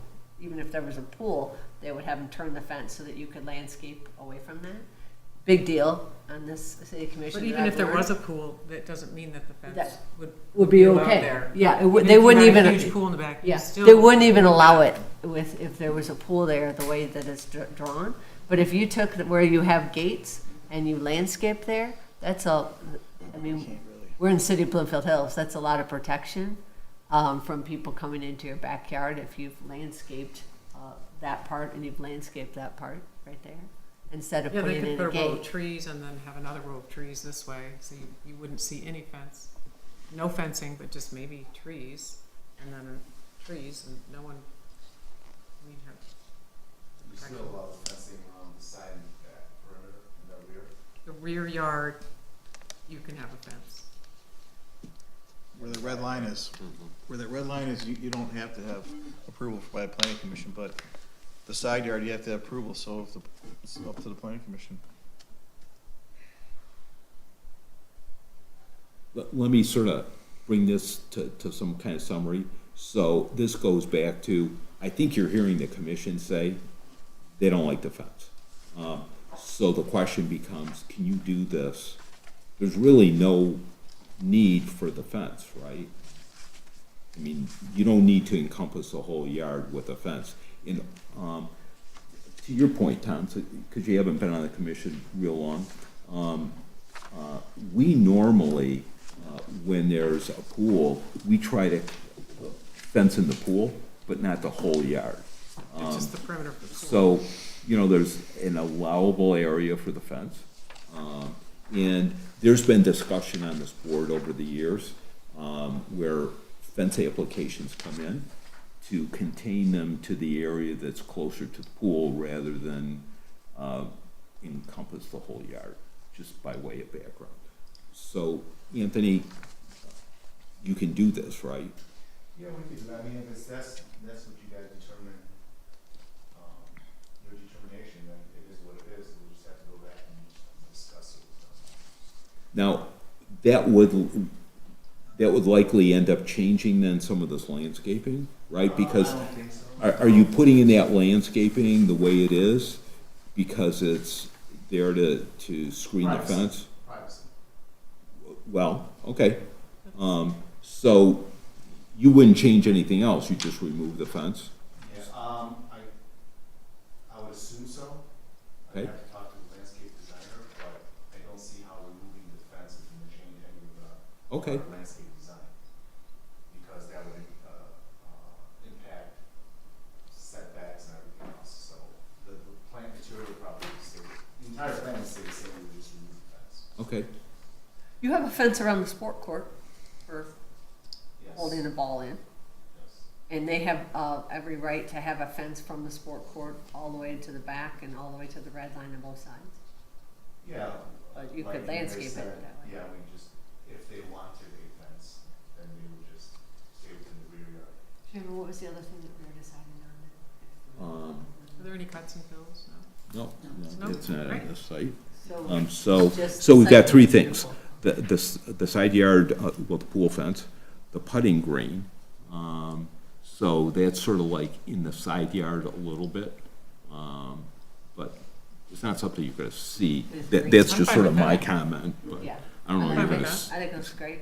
Okay, and then there's the accessory building, which is this greenhouse. So, do you know what that's gonna look like? Yeah, we had. Was there a picture in here? Yes, there's a picture that you just gave us. We It's emailed. beautiful. we Thank you. This one you just put on Oh, there. okay. Thank you very much. Just beautiful. I love that. Beautiful. I'd like to find out where this came from, so I could get one for my wife. Okay. So, $5,000 later, yes. how much? Oh, okay. Beautiful. Is that, what is that? It's glass, it's glass, it's a company out of Wisconsin, they just specialize in greenhouses. They do extensive structures all across the country. Beautiful. Looks like a wedding structure. And that's gonna be screened, right? I mean, that's screened on the side here. Under the rules, because it's an accessory structure, so would wanna see that screened. And I guess you're accomplishing that with the screening, the back is all screened, because it's all woods back there. And then on what would be the west side of the site, you've got all these, what are those? You've got, I see a lot of trees. There are arbors along Okay. the side. So it's all screened? Yeah. And the wall of the greenhouse walls are 5'6", 5'6" and they slope to a pitch of 9 feet 7 inches. So if you're looking at it, it doesn't look too big. Okay. My parents have one, yeah. So, and there's no one in the audience that has comment on this, right? Okay, so A motion to approve items 2 and 3 of the side yard putting green and the accessory building, but not approve number 1, the side yard pool fence. okay. I second that. All in favor, say aye. Aye. Any opposed? Mark, do you have, Yeah, I think there should be, maybe reconsider the motion and add some rationale based upon the requirements of your ordinance for the fence denial. Because it is in the side yard. Because it's in the side yard. And faces the street. okay, And you do have the authority to approve a side yard fence. I just ask you to make some findings on why you're not gonna allow this one. Because we don't normally allow them, and because they should not be, that we do not want fences facing the street, and we don't want fences. What's the rationale for having to keep restating our motions when this is being recorded and it's on the record? Okay. Is this in the ordinance somewhere that we have to? It was just a suggestion Right. to provide some factual check it. basis for the basis of your motion. It's part of the master plan, not to have fences all the way around a house and facing the street. Okay, we're done with that one? okay. Great. So, thank you. Okay. Good luck. We It's gonna look we beautiful. voted. Yeah. We all did- voted. Okay, Yeah. okay, we're done. All right. Okay.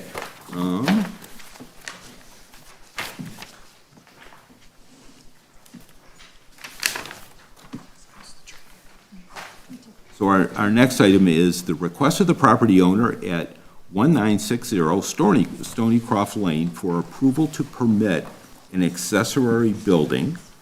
And in this case, it's a golf course restroom facility, which, that address ties into Stony Croft Golf Course. Eric, please. Yes, sir. Yep, our last item for consideration is 1960 Stony Croft Lane. This is for a front yard restroom facility at the Stony Croft Golf Course. This is zoned A2, so the A2 zoning requirements apply. On the screen here shows the approximate location of a small bathroom facility, restroom facility for the golf course. To the left, on the west side, you see Opdyke Road, and then over here on the right is the railroad and Kensington Road, and then access to the site from Stony Croft Lane to the southeast. And this is also, just to note, a split zone, so the A3 district is to the southeast, and then the primary remainder of the course is A2. So when looking at the wetlands map and the location of the proposed improvement, this is outside of any natural feature area, so that does not apply in this case. And then just looking at a general aerial, we can refer back to this if needed, just to get a sense of the dimensions of everything. Again, applying the A2 zoning district standards, the item in purple is the use of this accessory building, which is not a garage or a pool house. It's a golf course restroom, so that triggers the requirement for planning commission consideration and therefore approval. Also, because it's the front yard, front yards do not permit accessory buildings. And so that was kind of a feature of this application that, oops, going in the wrong direction here. So when you take the front yard, there's no building to establish a yard line to off of Opdyke Road. So it creates this wide expanse of front yard, technically speaking, when applying the ordinance. So therefore, we reached back out to the applicant to explain that unfortunately this also would require a variance from the Zoning Board of Appeals. So subject to the Planning Commission's motion this evening, if it's to approve, it will go before the Zoning Board next week. Looking at the dimension of the placement on the property, this is located about 213 feet from the Opdyke property line or right-of-way line, and then going north towards single-family residential lots. That's a distance of about, hang on, I think one of these was intended to be 300. Yeah, 300 feet north, so that's a typo here. So it's about 300 feet to the properties to the north. This is a small little rendering of what's being proposed in terms of the structure or the accessory building. Just sits on the side of an existing trail, like I said, about 200 or so feet from Opdyke. This also indicates the roof is made of cedar shakes, the siding is hardy plank, and the color will be a woodland tan. This is by Michael J. Dool and Associates. Building detail, this shows that the height is approximately 13 feet 2 inches, so it's below the 14-foot maximum requirement for accessory buildings. And then just when considering the landscaping and any screening, the distance from the street is sufficient to, for screening purposes. There's existing trees along the right-of-way line, and then the applicant is proposing 3 new evergreen trees up against the structure itself. We did meet with the applicant in the last few weeks during office hours. They brought us this proposal. We discussed the path forward. They've been really good to work with in terms of educating us on the intention for the overall site. But again, if this is something that the Planning Commission is entertaining to approve, this will go before the Zoning Board for the criteria that this is not permitted within a front yard. And again, the front yard is quite large, so it's a unique situation where what they're proposing to do needs both Planning Commission and ZBA. City engineer will discuss the utility hookups and any other engineering related reviews. Go for it. Okay, from an engineering standpoint, we've been working with them and find no issues with what they're proposing. Based on it being a small impervious area on the site, and golf course itself has existing stormwater management system. From a drainage standpoint, we didn't find any issues with what's being proposed. The grading is within the limits of the ordinance. They're proposing no grade change to accommodate this. They are in the process of obtaining permits, Eagle and WRC permits for utility connections that will be required. And as Eric mentioned, the work is outside the natural feature setback. So just a quick look at drainage. As I mentioned, they do have their own stormwater management system. The Murphy drain does run through this, and based on the contours, the water flows in both directions. Again, this is a pretty small area that they're adding, so overall impacts to drainage on the site we do not see to be an issue. That's what I have. Thank you. Do you understand have you seen the letter from the property owner, the neighbor, who talks about this work being at his property? I don't understand this authorization letter. Do you guys know what he's talking about?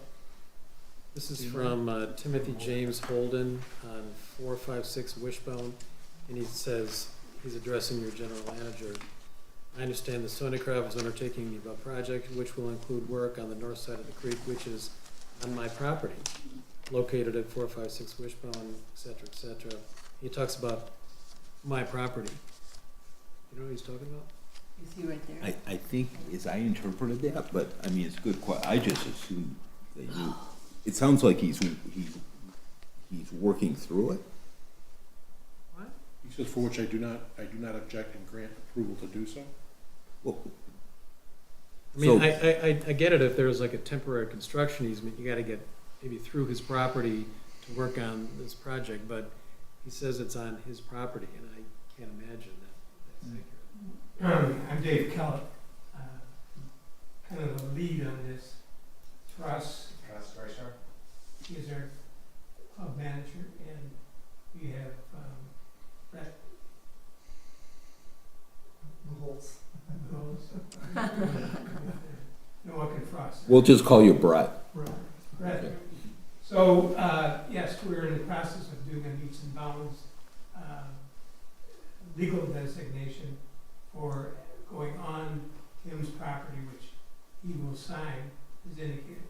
He will sign so that we can go on his property, come down from Wishbone Lane, instead of impacting the natural features area of the Murphy Drain.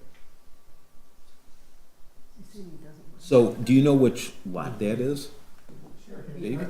It's that big one there, that big triangle one. So, where the existing county sanitary is on the north side of the drain, so the manhole that we want to tap for that is on Mr. Holden's property. Okay. So the goal would be, we're drilling, and it's a force main, 1.5 inch, something like that.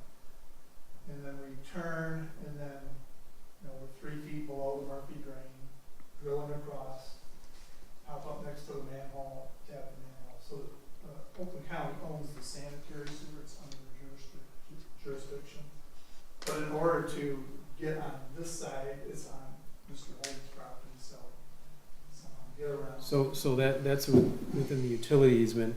Do you need an easement from him? Yeah, I think the county said that that's what they want, just to, Wait. just to button that up. Which actually was gonna be one of my questions.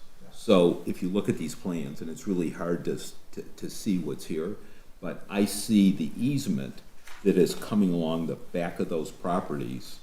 Do we have like a display? Let's see, it shows, no, not that one. It shows the actual line, the engineering plan with the line going in. Okay, there's an image here where it shows the pipe going to the manhole. Yeah, but it's the extension of that. And so the question is, there's an easement for the sanitary line that's running through the back of all these properties. And I think what you're going to need, unless, because it's not here, at least I couldn't see it, but maybe it's just I couldn't see it. There's no easement that will go from your property line into that manhole. And so you'd have to get an easement. Yeah, so I think, that would be the goal, that wherever the line comes. So the line actually, if I'm reading this plan right, it's on the other side of the property line. And so the easement actually runs off of Updike, and it runs along the back of those properties, but it's not on the property line. So you're going to need an easement to get from the property line to the manhole. You get that. Pardon me?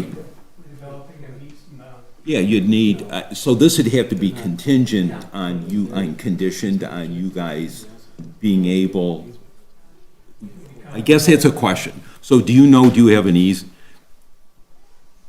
maybe what we need to do is, so I'd like to know where the manhole is. Pardon me? We can make this Mr. condition Chair. of them Yeah. being an easement. Yeah, okay. Well, before we get a motion, can I ask is there plenty of brush on Updike that people driving by are not gonna see this? I mean, you've got the 3 trees to camouflage it, but do you need more landscaping? I mean, No.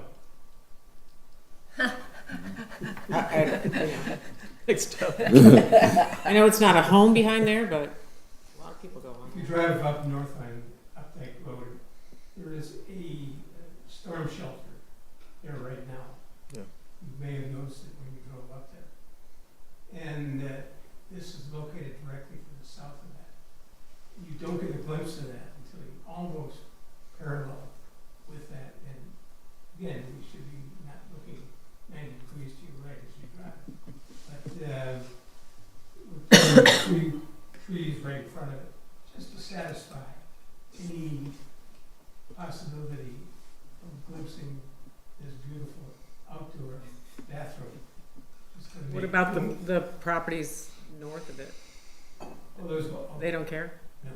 Well, because it's really far away. Yeah, it's far away from them. So Yeah. you're not there's gonna all see. kinds of trees. Great, okay. See, if you were doing that at Bloomfield or something, you'd just say, it's fine.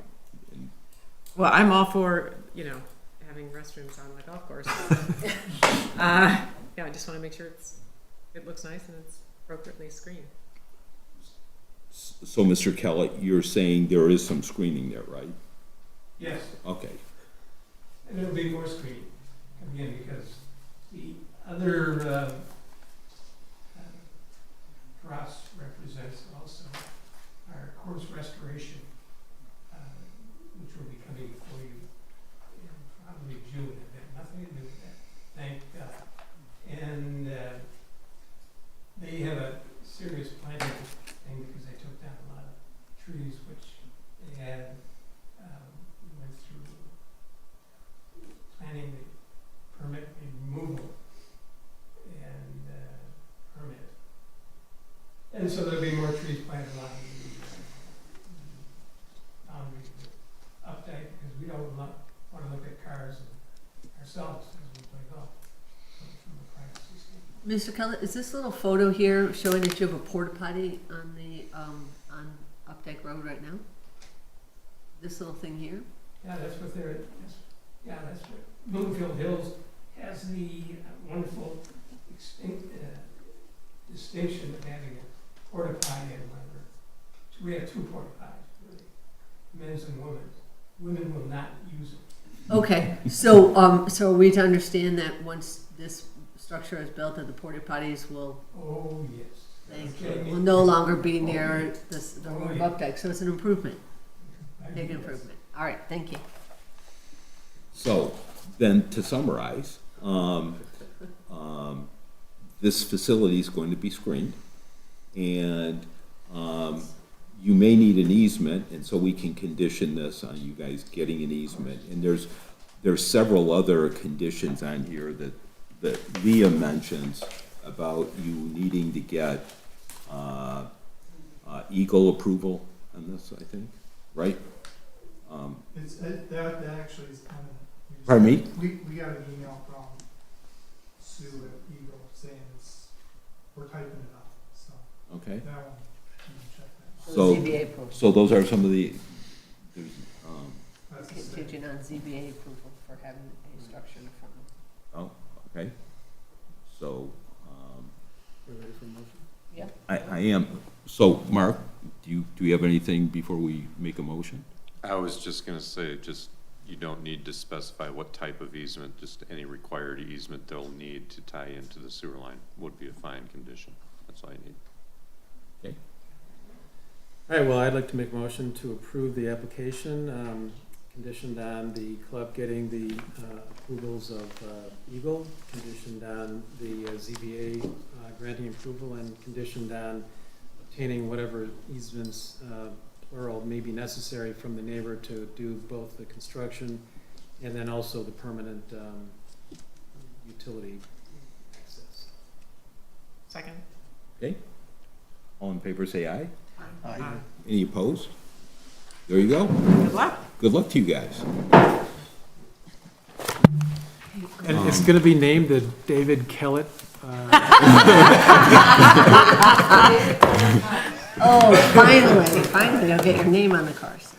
But we have had inquiries around the country coming to visit our. For naming rights? For naming Name, rights? image, and likeness, right? All right. Last item. Any comments, or are we free to complete? Okay, Yeah. we're done. Let me, Wait, are we done? Sorry, I'm here because I got a notice about structure going in on the new subdivision behind Hunt Club Drive. Hunt Club, I forget the name of the road, Chase Lane, it's not Chase Lane, what is your name? Sorry, my name is Nancy Allen, I live at 2427 Hunt Club Drive, and I got a notice in the mail. I thought this was on the docket today, maybe not. Well, Ms. Allen, it was, but we already reviewed that item. I mean, that was earlier on our I thought it docket. was at 6 o'clock. No, actually, our meeting started at 4 o'clock. Well, can you tell me what happened, because I'm strongly. Just, opposed let to me this. just bring our meeting to a conclusion, and then I'll do that. Okay? Are we done? Okay.